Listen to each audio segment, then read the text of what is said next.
And a series of deadly explosions have shaken Egypt's volatile North Sinai region. Militants targeted police and military posts, killing at least 27 people and injuring another 36. The area near the Gaza border has been under curfew since October, when terrorists stormed the checkpoint, killing dozens of soldiers. An offshoot of Islamic State known as Sinai Province says it's behind the latest attacks.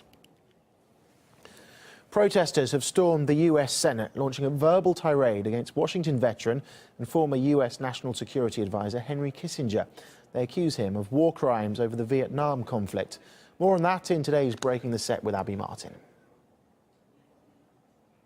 Could I ask our Capitol Police to help restore order here? I've been a member of this committee for many years, and I have never seen anything as disgraceful and outrageous and despicable as the last demonstration that just took place. Get out of here, you low-life scum. Yes, apparently Code Pink activists are considered scum to McCain. He went on to grovel, apologizing profusely to Kissinger for the disruption on behalf of all members of the committee. Listen, I know Kissinger's been out of the White House for decades, but even McCain must remember the egregious crimes from Chile to East Timor that were committed under his watch. This was a man who oversaw a secret bombing campaign across Southeast Asia, where experts estimate at least 100,000 people lost their lives in Cambodia alone. In Laos, more bombs, shells, grenades, and mines were dropped on the country between 1964 and 1973 by U.S. bombers than all of World War II. And then, of course, there was the decision to spray the toxic herbicide known as Agent Orange throughout Vietnam. The Vietnam Red Cross estimates that Agent Orange has affected 3 million people spanning 3 generations, while at least 150,000 children have been born with horrific birth defects since the end of the war. The laundry list of atrocities that Kissinger has been involved with as the main man at the State Department would take the rest of this show to discuss. But I'll stop now, because God forbid a warmongering bag of bones would think of me as a low-life scum.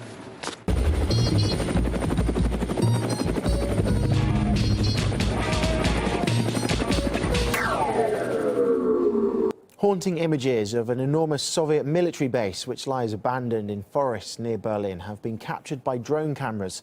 And you can see the video of the giant facility thanks to our Rupley video agency.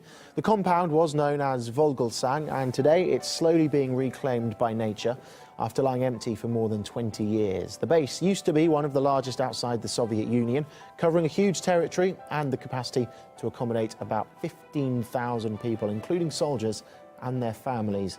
It used to be home to a wide variety of military vehicles, machinery, missiles, and even nuclear weaponry. And if you want to see the video in full, it is on rupley.tv. Now, if you were conjuring up images of airports, a few things might spring to mind. Planes, runways, or passports perhaps. But how about a flying bear? Well, this was being rumoured to be the new official logo for an airport in a far east Russian city. But its popularity online didn't quite take off as intended, with ridicule and a few doctored images on Russian social networks, as you can see. The airport itself says the flying bear isn't really its new emblem, just one of the entries in a competition. Coming up next, Erin Aid looks at the free trade deal that the US and EU are negotiating and how it could impact healthcare and the environment.